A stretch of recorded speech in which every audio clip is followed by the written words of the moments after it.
금융사 영업팀장으로 일하는 내 하루는 언제나 분주했다. 오전에 팀 미팅부터 저녁에 고객 접대까지 홀로 오피스에 남아 수치와 씨름하는 날들이 이어졌다. 집에 돌아오면 이미 9시를 넘기기 일쑤였고 아내 윤서와 9살 아들 서준은 대부분 저녁을 먹은 후였다. 그래도 서준이가 자기 전에 아빠 얼굴을 볼 수 있다는 것만으로도 감사했다. 변화는 서준이 초등학교 2학년이 되던 3월부터였다. 학교 학부모 단톡방을 통해 정보를 공유하자는 담임선생님의 제안에 윤서는 흔쾌히 동의했고 곧 햇살반 학부모님들 카카오톡방에 초대되었다. 정수씨, 이번 담임선생님이 되게 열정적이신가 봐. 단톡방에 매일 공지사항이랑 아이들 활동사진 올려주셔. 처음에는 그저 학교 소식과 아이들 숙제 알림 정도로만 여겼다. 하지만 얼마 지나지 않아 윤서의 휴대폰은 쉼없이 울리기 시작했다. 밤 10시, 11시에도 카톡 알림음은 계속되었다. 처음에는 단순히 아이 교육에 열성적인 엄마들의 대화려니 했지만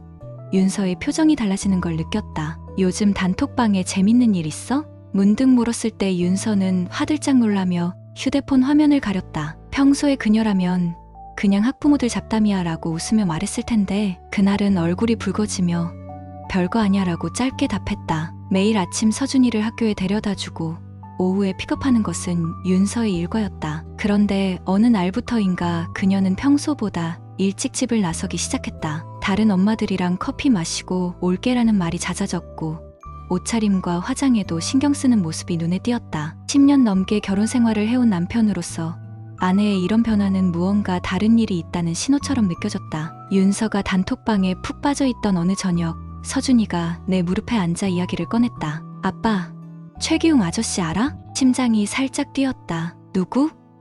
그 아저씨는 누군데? 엄마 친구. 학교 앞에서 엄마랑 많이 이야기해. 우리 반 민호 아빠인데 아빠들 중에 제일 재밌대. 항상 웃어. 아이의 말에서 더 자세한 정보를 캐내려는 유혹이 있었지만 머릿속에서 경고음이 울렸다. 9살 아이에게 질문 공세를 퍼붓는 건 옳지 않았다. 대신 그렇구나.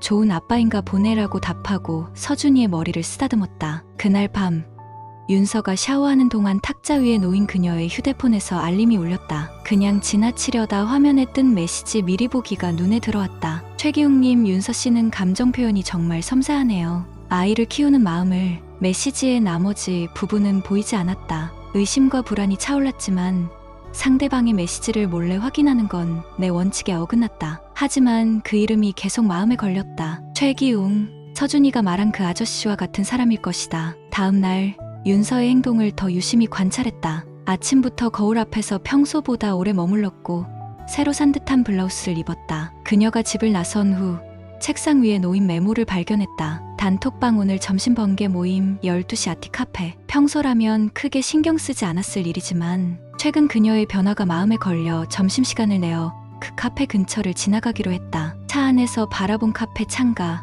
윤서는 45명의 다른 엄마들과 함께 있었다. 그중 유일한 남성이 테이블 중앙에 앉아 무언가 이야기하고 있었고 모두가 그의 말에 웃고 있었다. 윤서의 표정이 반짝였다. 오랜만에 보는 생기 넘치는 얼굴이었다. 가슴 한쪽이 묵직해졌다. 10년 동안 우리 가정을 위해 일하며 윤서에게 저런 표정을 만들어주지 못했다는 자책감이 들었다. 동시에 낯선 남자 앞에서 저렇게 빛나는 아내의 모습이 꺼림칙했다. 그날 저녁 늦게 돌아온 윤서에게 물었다. 단톡방에 남자 회원도 있어? 그녀의 손이 잠시 멈췄다. 응. 민호 아빠, 애 혼자 키우는데도 육아를 정말 잘해. 엄마들한테 인기가 많아. 그렇구나. 좋은 사람인가 보네. 윤서의 눈빛이 흔들렸다. 왜 갑자기 그런 걸 물어?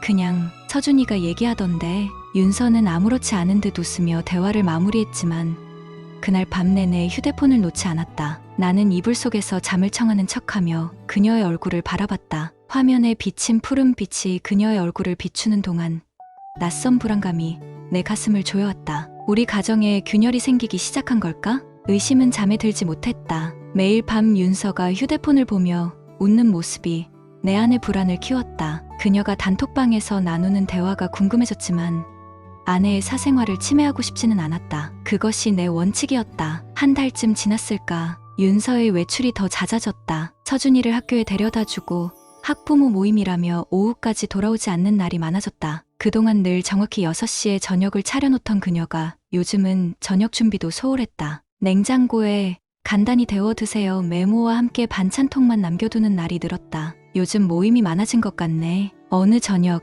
늦게 돌아온 윤서에게 말을 건넸다.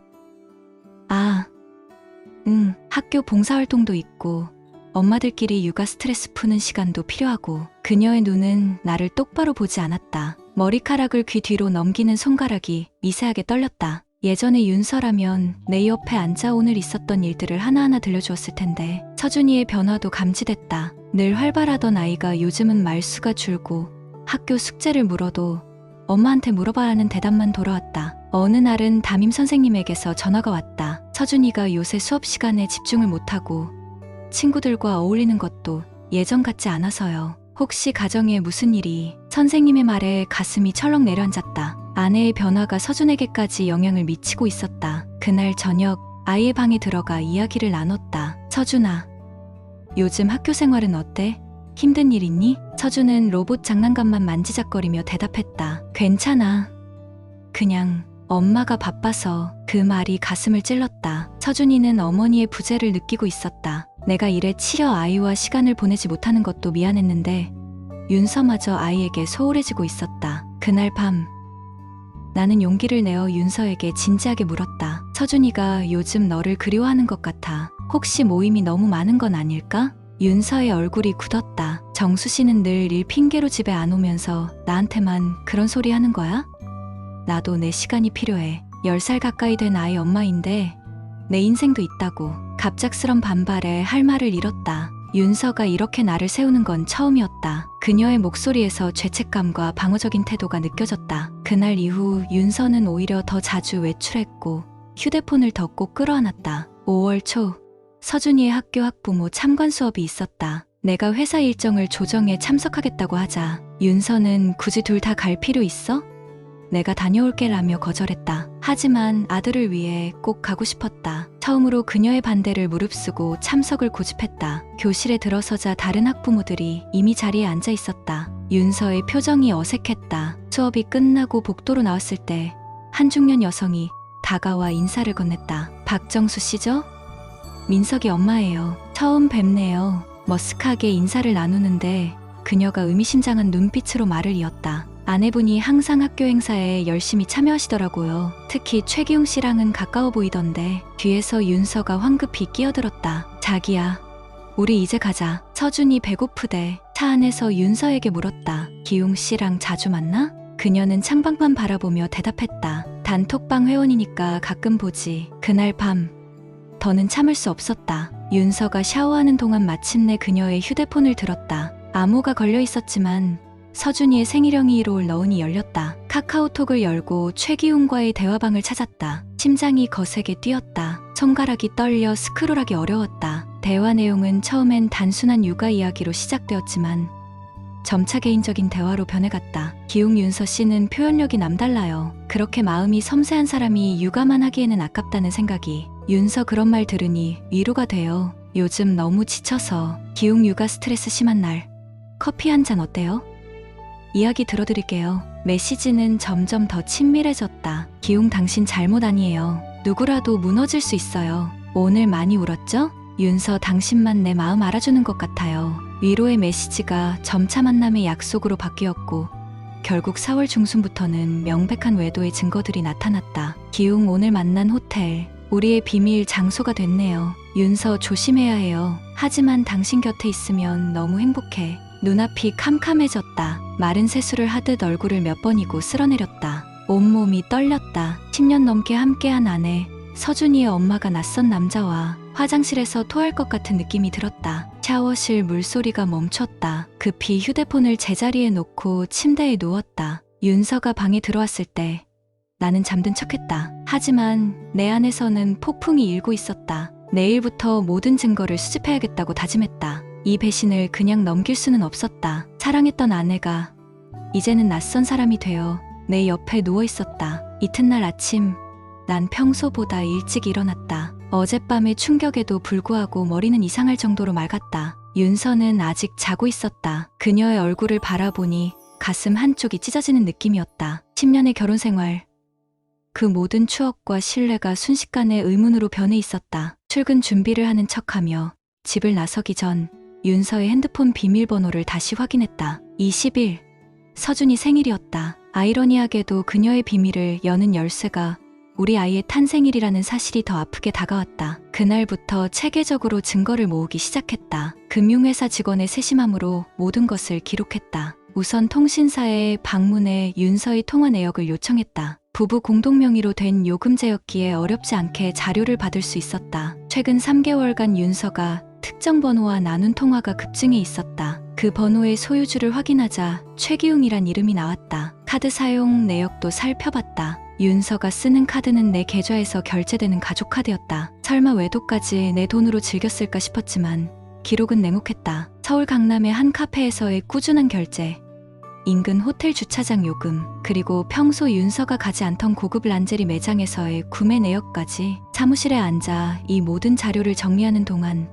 나도 모르게 책상을 내리쳤다. 동료들이 놀란 눈으로 쳐다봤지만 아무도 다가오지 않았다. 내 표정이 말해주고 있었을 것이다. 그날 이후 회사에서는 박 팀장이 요즘 큰 프로젝트 준비 중이라는 소문이 돌았다. 그래, 이건 내 인생 최대의 프로젝트였다. 가장 결정적인 증거는 GPS 위치 정보였다. 윤서의 휴대폰에는 가족 위치 공유 앱이 설치되어 있었다. 서준이의 안전을 위해 시작한 기능이었지만 지금은 아이러니하게도 가정을 무너뜨리는 진실을 밝히는 도구가 되었다. 지난 2달간의 위치 기록을 살펴보니 윤서가 학부모 모임이라고 말했던 시간대에 그녀는 강남의 특정 호텔 근처에 있었던 날이 여러 번 있었다. 증거를 모으는 일주일 동안 윤서를 대할 때마다 가슴이 찢어지는 듯했다. 그녀의 거짓말, 미소, 늦은 귀가를 모두 알면서도 평소처럼 행동해야 했다. 밤에는 그녀의 숨소리를 들으며 천장만 바라봤다. 복수심과 상실감, 분노와 슬픔이 뒤섞여 잠을 이루지 못했다. 서준이의 상태도 계속 악화됐다. 담임 선생님으로부터 또 연락이 왔다. 서준이가 수학 시험에서 많이 틀렸어요. 평소 성적에 비해 너무 떨어져서요. 또 요즘은 쉬는 시간에 혼자 있는 경우가 많아요. 이 모든 것이 우리 아이에게까지 상처를 주고 있다는 사실이 견딜 수 없었다. 서준이의 방에 들어가 책상 위에 놓인 공책을 살펴봤다. 한때 깔끔했던 필기가 이제는 흘려쓰기와 낙서로 가득했다. 한 페이지에는 엄마는 왜 늦게 와? 라는 문장이 여러 번 적혀 있었다. 열흘째 되는 날, 더 이상 참을 수 없었다. 직접 확인하기로 했다. 오후에 반차를 내고 비가 내리는 학교 앞에서 윤서를 기다렸다. 곧 학교 시간, 서준이가 웃으며 달려나올 것이다. 그런데 차 안에서 바라본 풍경이 너무 낯설었다. 비가 내리는 학교 정문 앞, 검은 우산 아래 윤서와 한 남자가 서 있었다. 남자의 손이 그녀의 허리에 살짝 닿았다가 떨어졌다. 너무 자연스러운 동작이었다. 많은 학부모들 사이에서도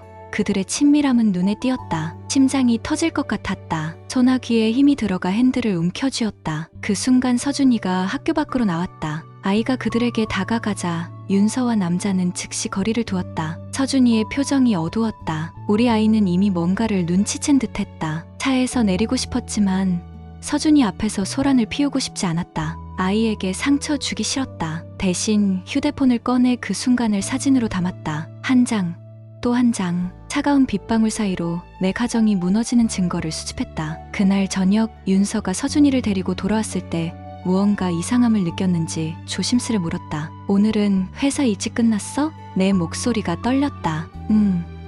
업무가 일찍 마무리됐어. 윤서는 더 묻지 않았다. 서준이는 평소와 달리 내게 다가와 안겼다. 마치 무언가를 직감한 듯했다. 아이의 작은 손이 내 셔츠를 꽉 쥐었다. 그 주말 결정적인 기회가 왔다. 윤서가 학부모 연수라며 하루 종일 집을 비운다고 했다. 그녀가 나간 후 휴대폰 복구 소프트웨어를 구입해 집에 있던 그녀의 오래된 백업폰을 확인했다. 삭제된 메시지들, 사진들, 위치 기록까지 모든 퍼즐이 맞춰졌다. 특히 충격적이었던 건 최기웅이 단톡방에 다른 엄마들과도 비슷한 메시지를 주고받았다는 증거였다. 우연히 화면에 잡힌 대화 내용에서 그는 다른 여성에게도 당신만이 나를 이해해요라는 똑같은 말을 사용하고 있었다. 이 남자는 시스템적으로 육아에 지친 엄마들에게 접근하는 패턴을 가지고 있었다. 모든 증거를 프린트해 파일에 정리했다. 통화 기록, 메시지 내용, 위치 정보, 카드 사용 내역, 그리고 학교 앞에서 찍은 사진까지. 차가운 분노가 내 전신을 감쌌다. 더 이상 주저할 이유가 없었다. 이제 행동해야 할 시간이었다. 그날 밤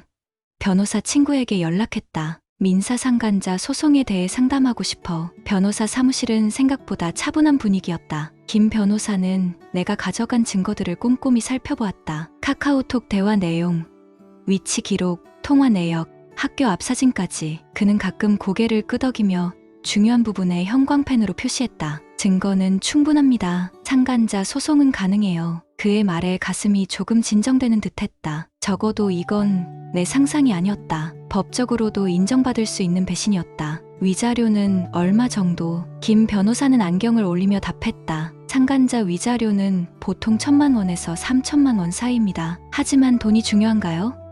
정수 씨가 원하는 건 정이겠죠. 그 말이 가슴에 와닿았다. 그래, 내가 원하는 건 돈이 아니었다. 무너진 가정, 배신당한 신뢰, 상처받은 아이, 이런 것들은 돈으로 해결될 수 없었다. 소장을 접수하고 나오는 길, 비가 내리기 시작했다. 차 안에서 윤서에게 메시지를 보냈다. 오늘 일찍 들어갈게. 이야기할 게 있어. 집으로 가는 길, 마음속으로 여러 번 대사를 연습했다. 분노를 폭발시킬까? 차갑게 증거를 내밀까? 무엇이 서준이에게 덜 상처가 될까? 어떤 방식이든 오늘 밤 모든 것이 끝날 것이다. 서준이는 학원에 있었다. 평소라면 9시쯤 돌아올 터였다. 그 전에 윤서와 대화를 마무리해야 했다. 집에 도착했을 때 윤서는 부엌에서 저녁을 준비하고 있었다. 평소와 다른 분위기를 감지했는지 그녀의 눈빛이 불안해 보였다. 왜 이렇게 일찍 왔어? 무슨 일 있어? 나는 침착하게 서류 가방을 내려놓고 거실 테이블에 앉았다. 꾸준히 운동해온 덕에 42세의 나이에도 체격은 여전히 단단했다. 오늘따라 그녀 앞에서 위압감이 느껴졌다. 윤서야, 이제 다 알고 있어. 내 목소리가 떨렸다. 아무리 준비했어도 실제로 말을 꺼내는 순간 감정이 북받쳤다. 윤서의 얼굴에서 혈색이 빠져나갔다. 그릇을 내려놓는 손이 덜덜 떨렸다. 무슨 소리야? 가방에서 증거 파일을 꺼내 테이블 위에 올려놓았다. 사진, 메시지 내용, 위치 기록, 모든 것을 정리한 문서였다. 윤서는 그것을 보자마자 이해한 듯했다. 그녀의 눈이 커졌고 입술이 떨렸다. 정수, 이건 내가 설명할 수 있어. 내 안에서 뭔가가 끊어졌다. 설명? 어떤 설명이 이런 배신을 정당화할 수 있을까? 설명. 뭘 어떻게 설명해? 최기훈과 호텔에서 만난 것도? 우리 아이 앞에서 거짓말한 것도? 윤서는 의자에 무너지듯 앉았다. 그동안 억눌렀던 눈물이 터져나왔다. 그 사람이 날 따뜻하게 대해줬어. 그게 다야. 넌 항상 일에만 신경 쓰고 내 말은 듣지도 않았잖아. 그 말에 가슴이 찢어졌다. 10년 넘게 가족을 위해 일한 시간들, 집을 사기 위해 모은 돈, 서준이 교육비를 위한 야근들, 이 모든 것이 내가 그녀를 소홀히 했다는 변명으로 무너지고 있었다. 그래, 내가 바빴어. 하지만 그건 우리 가족을 위한 거였어. 넌 그걸 알면서도 말을 잇지 못했다. 눈물이 차올랐다. 남자인 내가, 가장인 내가 이렇게 울면 안 된다고 생각했지만 감정이 주체되지 않았다. 윤서는 내 반응을 보고 갑자기 태도를 바꿨다. 그녀의 눈에서 눈물이 멈추었다. 그래, 맞아. 내가 바람 피웠어. 근데 그건 내가 날 여자로 대하지 않았기 때문이야. 언제 마지막으로 내 얘기에 진심으로 귀 기울였어? 언제 마지막으로 나를 안았어? 적반하장이었다. 배신한 사람이 오히려 피해자인 척하는 모습에 분노가 치밀었다. 이건 감정이 아니라 범죄야. 우리 아이한테까지 지울 수 없는 상처를 남겼다고. 그 말에 윤서의 표정이 흔들렸다. 서준이, 그녀도 아이를 생각하면 마음이 아팠을 것이다. 서준이는 아직 어려. 이해 못할 거야. 서준이가 이미 알고 있어. 내가 늦게 들어오는 날 혼자 숙제하면서 엄마는 왜 늦게 와라고 공책에 계속 썼다고. 학교 성적도 떨어지고 친구들과도 잘 어울리지 않아. 윤서의 얼굴이 창백해졌다. 그제서야 그녀는 자신의 행동이 아이에게 미친 영향을 실감한 듯했다. 난 그런 줄 몰랐어. 그 순간 현관문이 열리는 소리가 들렸다. 서준이가 학원에서 돌아온 것이다. 우리는 동시에 대화를 중단했다. 아이 앞에서 이런 모습을 보이고 싶지 않았다. 서준이가 거실로 들어오자 얼굴에 미소를 지으려 했지만 아이는 이미 무언가를 감지한 듯했다. 그의 눈이 테이블 위 서류와 울고 있는 엄마, 그리고 굳은 표정의 나를 번갈아 바라봤다. 아빠, 엄마, 무슨 일 있어? 그 순간 내 심장이 무너져 내렸다. 9살 아이의 불안한 눈빛, 떨리는 목소리, 이 상황이 서준이에게 얼마나 큰 상처가 될지 생각하니 숨이 막혔다. 윤서가 억지로 미소 지으며 아이에게 다가갔다. 아니야, 서준아. 그냥 어른들 이야기 중이었어. 숙제는 다 했어? 하지만 서준이는 엄마의 손을 뿌리치고 내게로 왔다. 아빠. 울었어? 내 눈에 붉은 길을 놓치지 않은 아이. 나는 그를 꼭 안아주었다. 괜찮아. 아들, 아빠가 좀 피곤해서 그래. 방에 가서 쉬고 있을래? 저녁 먹기 전에 부를게. 서준이는 어딘가 의심스러운 표정이었지만 결국 자기 방으로 들어갔다. 문이 닫히자마자 나는 윤서에게 다시 말했다. 이미 상간자 소송을 접수했어. 내 불륜 상대도 응당한 대가를 치를 거야. 윤서의 얼굴이 하얗게 질렸다. 너 그러면 모든 사람이 알게 될 거야. 이웃들, 학부모들, 서준이 친구들까지. 그걸 생각했어야지. 내가 우리 가정을 배신하기 전에. 그날 밤 윤서는 게스트룸에서 잤다. 나는 서준이의 방에 들어가 잠든 아이의 머리를 쓰다듬었다. 뺨에 마른 눈물 자국이 보였다. 아이는 모든 것을 느끼고 있었다. 침대에 누워 천장을 바라보며 생각했다. 이제 무엇이 달라질까? 소송은 이미 시작됐고 우리 가정은 돌이킬 수 없는 강을 건넜다. 그래도 한 가지는 확실했다. 내가 서준이의 곁을 절대 떠나지 않을 것이라는 사실. 민사 소송이 시작되고 2달. 우리 가정의 일상은 완전히 달라졌다. 윤서는 게스트룸에서 생활했고 나는 서준이 방 옆 작은 방으로 옮겼다. 한 지붕 아래 살면서도 우리는 이방인이 되었다. 재판은 예상보다 빨리 진행됐다. 법원은 내가 제출한 증거들을 검토한 후 최기웅에게 2,500만 원의 위자료를 지급하라는 판결을 내렸다. 놀랍게도 그는 항소하지 않고 판결을 받아들였다. 아마도 더 많은 사실이 공개되는 것이 두려웠을 테다. 재판 과정에서 더 충격적인 사실이 드러났다. 최기웅은 햇살반 단톡방뿐 아니라 다른 학년 단톡방에도 가입해 있었고 윤서 외에도 2명의 다른 여성과 비슷한 관계를 맺고 있었다. 그의 수법은 항상 같았다. 먼저 공개 단톡방에서 육아의 헌신적인 아빠로 이미지를 구축한 후 감정적으로 취약해 보이는 엄마들에게 개인적으로 접근하는 것이었다. 당신을 진심으로 이해하는 사람은 나뿐이에요. 그가 모든 여성에게 보낸 메시지는 거의 동일했다. 법정에서 그의 휴대폰 기록이 공개되었을 때 윤서의 표정이 창백해졌다. 그녀는 자신이 특별한 존재가 아니었음을 그제서야 깨달은 듯했다. 학교와 동네에 소문이 퍼지는 건 시간 문제였다. 처음에는 학부모 단톡방에서 윤서가 갑자기 탈퇴했다는 것으로 시작됐다. 누군가 윤서 씨가 왜 갑자기 나갔지?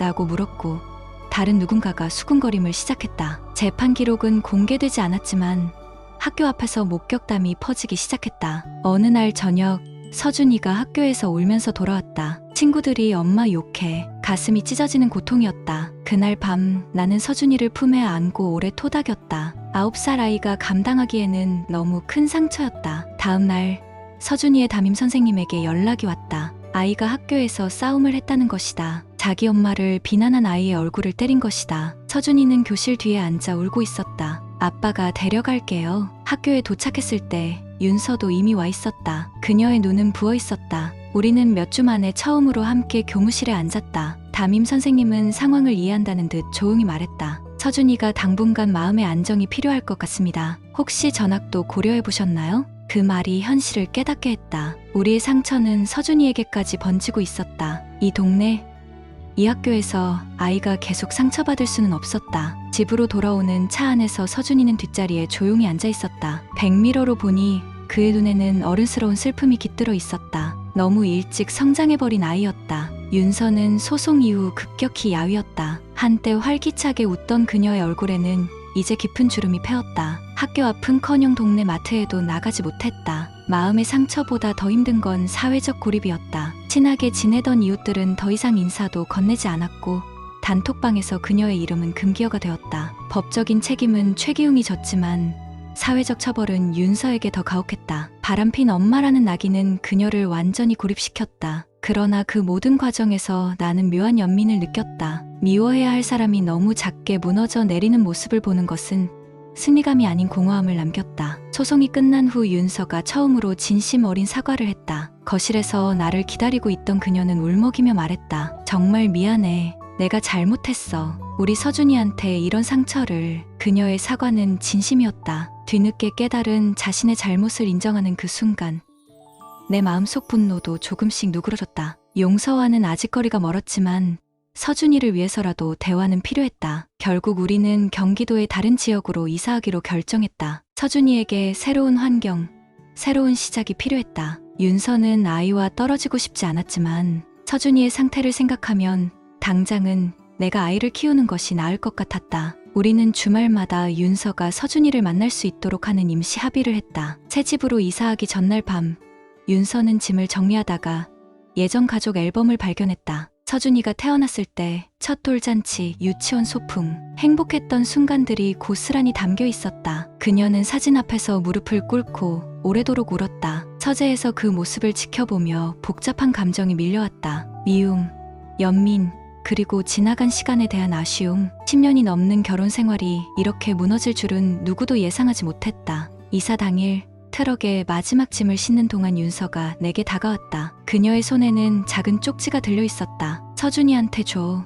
매일 보고 싶지만 지금은 아이가 안정을 찾는 게 중요하니까. 윤서의 눈에는 눈물이 고여 있었지만 그녀는 이제 결정을 받아들인 듯했다. 내가 지켜본 그녀의 마지막 모습은 아파트 현관에 서서 작게 손을 흔드는 뒷모습이었다. 새 집에 도착해 서준이의 방을 정리해주면서 윤서의 쪽지를 아이에게 건넸다. 서준이는 어머니의 편지를 조용히 읽더니 베개 밑에 고이 넣었다. 아이의 표정에서 상처와 그리움이 동시에 느껴졌다. 엄마는 언제 우리랑 같이 살 수 있어? 아이의 질문에 명확한 답을 줄 수 없었다. 대신 서준이를 꼭 안아주었다. 그날 밤 새집 창문으로 별을 바라보며 생각했다. 상처는 시간이 지나도 완전히 아물지 않을 것이다. 하지만 서준이를 위해, 그리고 어쩌면 우리 모두를 위해 앞으로 나아가야 했다. 내 휴대폰에 메시지가 도착했다. 윤서였다. 서준이 잘 잤는지 알려줘요. 그리고 언젠가 우리 가족이 다시 함께할 수 있을까요? 그 질문에 바로 답하지 않았다. 단톡방에서 시작된 균열이 우리 가정을 무너뜨렸지만 서준이가 있는 한 우리는 여전히 연결되어 있었다. 톡방은 나가면 그만이지만 가족은 나갔다 해도 완전히 끝나지 않는다는 것을 이제야 깨달았다. 구독자님들, 오늘 사연 댓글로 공유해 다른 분들과 함께 의견 나눠보세요. 저도 읽어보며 소통하겠습니다.